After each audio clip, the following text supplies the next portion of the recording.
भाई लोग नमस्कार। जी हाँ दोस्तों, खेसारी लाल यादव जी का अगर फ़ैन होंगे तो हो जाइए तैयार, क्योंकि आप लोग के लिए खेसारी लाल यादव जी लेके आ रहे हैं काफ़ी ब्लास्ट लेवल के गाने। तो गाइज उसी गाने के बारे में बात करेंगे। उससे पहले आप लोग वीडियो को एक लाइक और चैनल को सब्सक्राइब कर दिए। चलिए गाइज वीडियो को शुरू कर लेते हैं और जान लेते हैं खेसारी लाल यादव जी के आने वाले अपकमिंग सॉन्ग के बारे में। तो दोस्तों बता दो, गाने का नाम है बुताई दाना आग। इस गाने को खेसारी लाल यादव जी और प्रियंका सिंह ने गाए हैं। दोस्तों बात करते हैं आप लोग को ये गाना कब देखने को मिलेगा। तो दोस्तों कल सुबह में ये गाने आप लोग देख पाएंगे।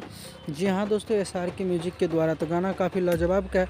आशा और विश्वास है दोस्तों ये गाना आप लोग को काफ़ी पसंद आएगा। वैसे तो खेसारी लाल यादव जी का जो भी गाना आता है काफ़ी तांडव मचा देता है। फाइनली आप लोग के लिए खेसारी लाल यादव जी का एक गाना जो आया था, जी हाँ दोस्तों, मुर्गिया आ रहा क्या, जो कि काफ़ी ब्लास्ट लेवल का सॉन्ग है और इस गाने को आप लोगों ने काफ़ी ज़्यादा पसंद भी किए थे।